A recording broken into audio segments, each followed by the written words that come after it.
For over 20 years, she moves unseen, a shadow weaving the future, guided only by an unwavering belief in the prophecies of the dragon. But who is Moiraine Aes Sedai beyond the myths and the legends? What sacrifices does she make? Why does she choose the Blue Ajah, and how does she shape Rand al'Thor's destiny? And most importantly, what price does she pay for her unwavering dedication? This is the ultimate deep dive into Moiraine's life, journey, and impact on the Wheel of Time, a breakdown of her power, wisdom, sacrifices, and the role she plays in one of the greatest fantasy sagas ever written. Whether you are a longtime fan of the books or are discovering her story through the Amazon Prime adaptation, prepare to uncover the secrets, struggles, and triumphs of Moiraine Damodred, the woman who stood between the world and destruction. Moiraine's family and noble background. Born into House Damodred, one of the most influential Carrion and noble families, Moiraine was closely related to the ruling elite. Her uncle, King Lan Mandragoran, was infamous for starting the Ale War after he cut down Avendar, a sacred tree gifted to Carrion by the Ale. This act led to his execution by the Ale, and House Damodred's prestige declined sharply afterward. Despite being royalty, Moiraine had no interest in ruling. She distanced herself from her family's political ambitions and chose to dedicate her life to the White Tower. However, her noble upbringing left her highly skilled in politics, negotiation, and the game of houses, Des Daemar, allowing her to outmaneuver both allies and enemies alike. Moiraine's family connections extend to several key figures in the series. She was the aunt of Galad Damodred, the half-brother of Elaine and Gon Trakan, and was distantly related to Caroline Damodred, the Queen of Tyr. However, despite these powerful connections, she remained loyal only to her mission, caring little for Carrion and politics. Moiraine's journey to the White Tower. Despite her noble birth, Moiraine never fully embraced the political games played by Carrion and nobles. Instead, she was sent to train at the White Tower in Tar Valon, where she would begin her journey to become an Aes Sedai. Her time in the White Tower shaped her into a woman of discipline and quiet strength. It was here that she met Siuan Sanche, a fisherman's daughter from Tyr, with whom she formed a lifelong bond. The two young women, coming from vastly different backgrounds, became inseparable during their training, their ambitions closely aligned towards something much greater than White Tower politics. Moiraine quickly showed promise as an exceptionally intelligent and sharp-minded student, but she also developed a reputation for defying authority when necessary. Unlike some of her fellow novices, who sought status and influence within the Aes Sedai, Moiraine was more interested in the larger battle between light and shadow.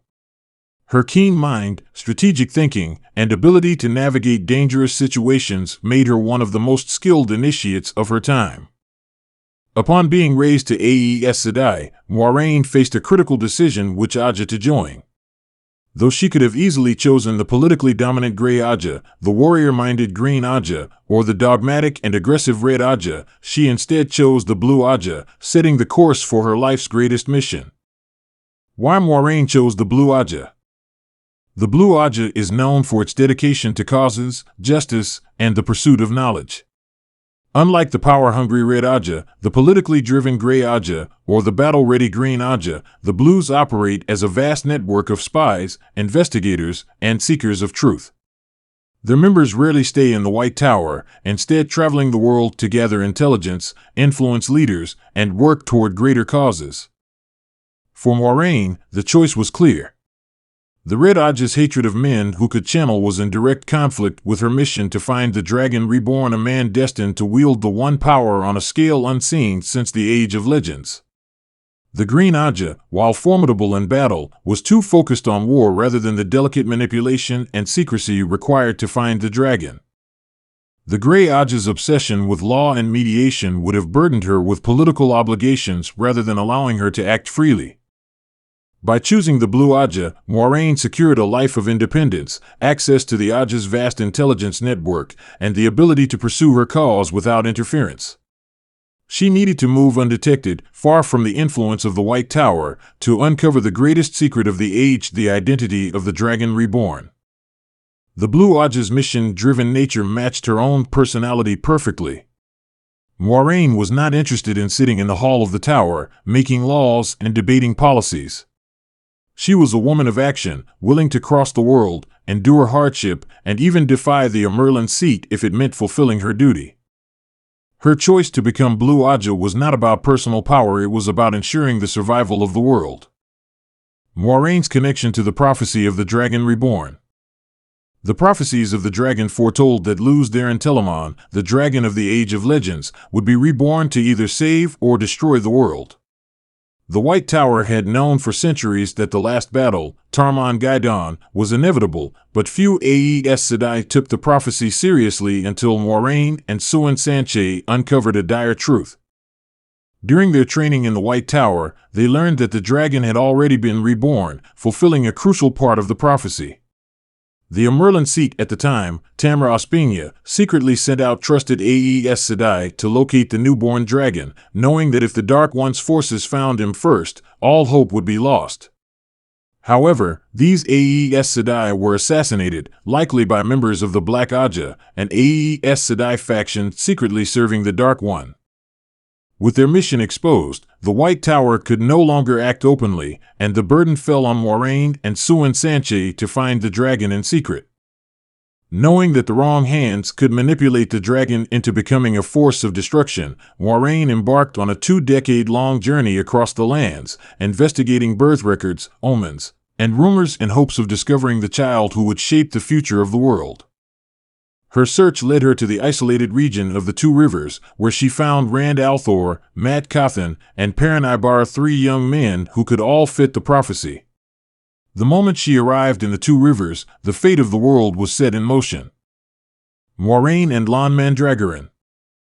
One of the most significant relationships in the Wheel of Time is the unbreakable bond between Moiraine and her warder, Lan Mandragoran.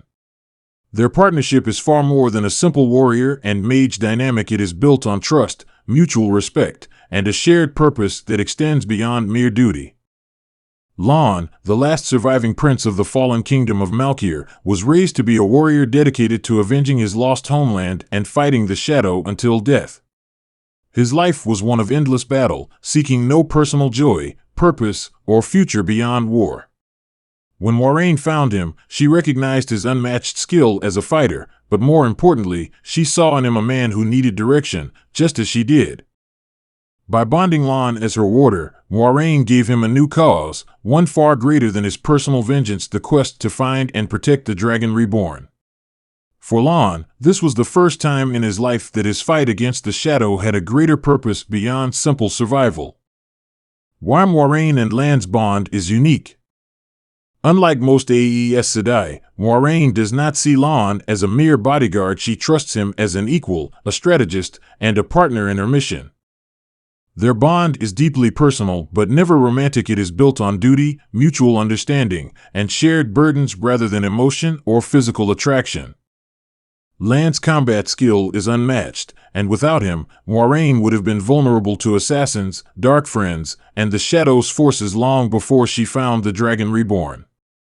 Moiraine and Lan understand each other so completely that they rarely need to speak to communicate. A glance, a movement, or a subtle shift in stance is enough to convey their intent.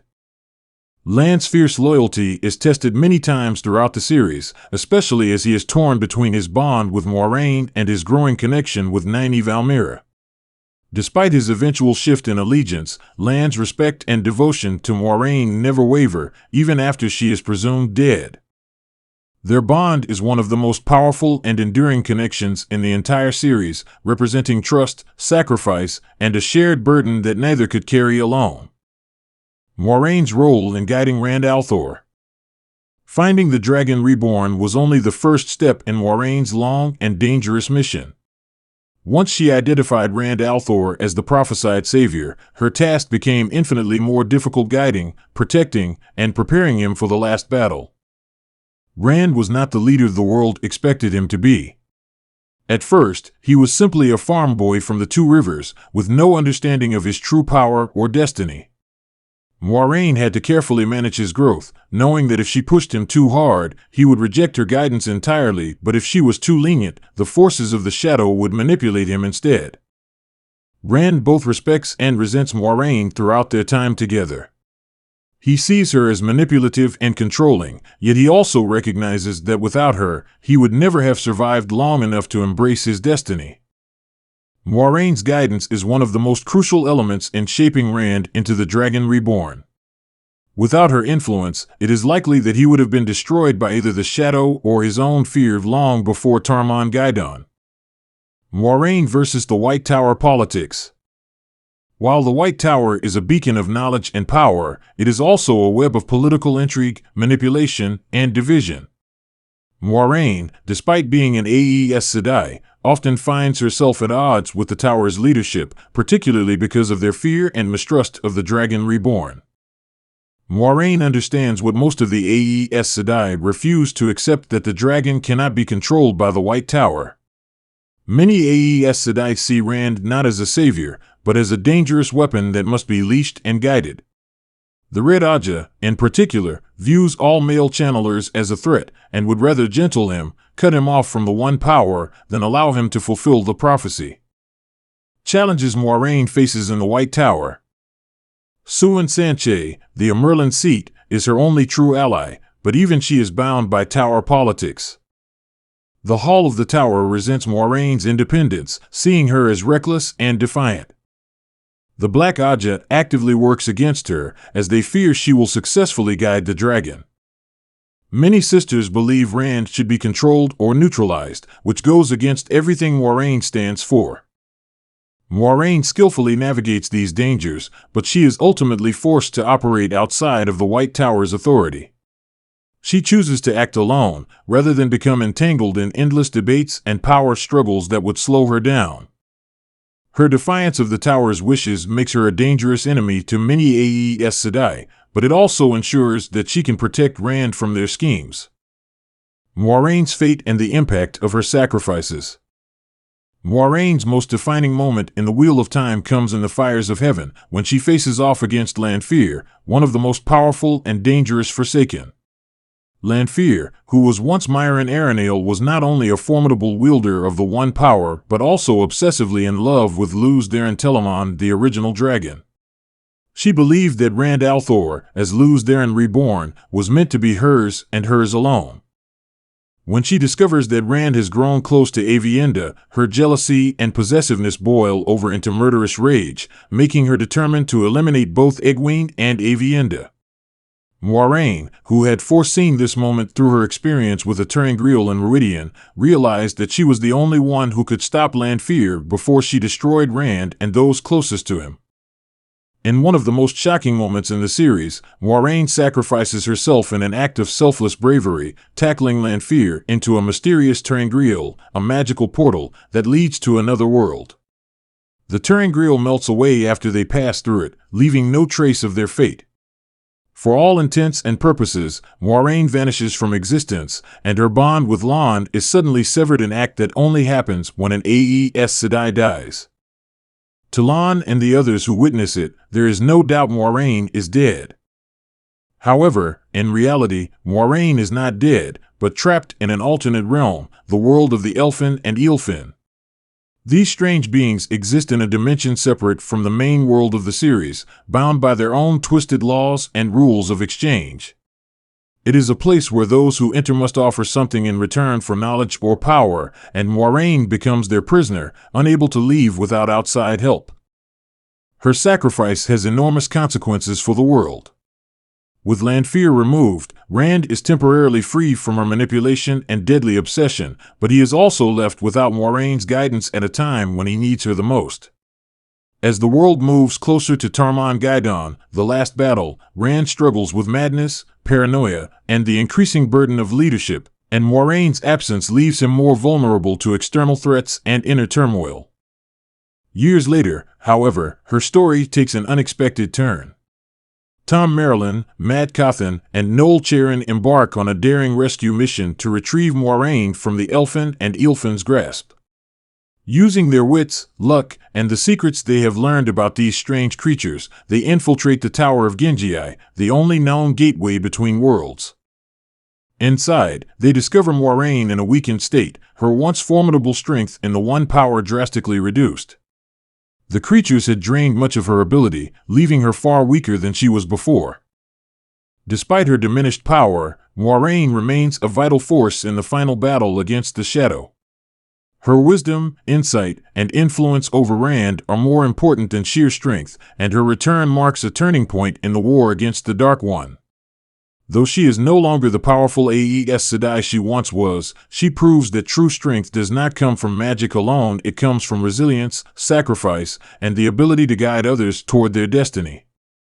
Moiraine's fate and eventual return serve as one of the greatest and most emotionally charged arcs in the series.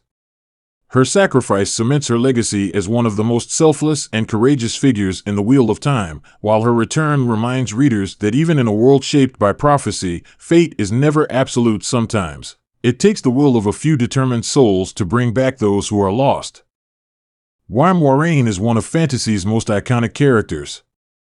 Moiraine is not just a mentor or guide, she is a force of nature, a woman who embodies unwavering determination, intelligence, and sacrifice in the face of overwhelming odds. From the moment she leaves the White Tower on her decades-long search for the Dragon Reborn, she sets herself apart from other Aes Sedai, operating in secrecy and taking risks that many of her sisters would never dare. She does not seek power for herself, nor does she attempt to rule from the shadows like many within the tower. Instead, her sole purpose is to ensure that the world has a chance of survival when the last battle comes, even if it means giving up her status, her power, and even her life. Every action she takes is carefully calculated, every alliance she forms is intentional, and every sacrifice she makes is done with the greater good in mind. Moiraine Damodred is one of the most complex, powerful, and influential characters in the Wheel of Time, standing out as a figure of intelligence, wisdom, and relentless determination. She is an Aes Sedai of the Blue Ajah, sworn to a cause greater than herself, the search for the Dragon Reborn, the prophesied champion who will either save or destroy the world. Unlike many other Aes Sedai, Moiraine does not seek political power, control over nations, or personal prestige. Instead, she dedicates her life to one single purpose, ensuring that the Dragon Reborn is found, protected, and prepared for Tarmon Gaidon, the last battle against the Dark One. Unlike many Aes Sedai, who are bound by their oaths to the Tower and the slow-moving bureaucracy that often paralyzes their decisions, Moiraine operates outside of normal authority. She takes great risks, travels across the world, and moves in secrecy, all to prevent the forces of the Shadow from gaining the upper hand. While she appears cold and distant to those around her, her actions reveal a deep, unwavering sense of duty that drives her to sacrifice everything to ensure that the world has a chance against the Dark One. Her ultimate sacrifice, confronting Lanfear and vanishing from the world in the fires of heaven, solidifies her legendary status, but her story does not end there. Even after she is presumed dead, her influence lingers, her teachings guiding Rand and shaping his decisions long after she is gone. When she finally returns, weakened but no less determined, she proves that her strength was never just about her ability to wield the one power, it was about her mind, her resolve, and her unwavering commitment to the light. Whether in Robert Jordan's books or the Wheel of Time TV adaptation, Moiraine Damodred stands as one of the greatest and most iconic characters in fantasy, a legend whose actions determine the fate of the world and whose sacrifices ensure that the forces of light stand a chance against the Shadow.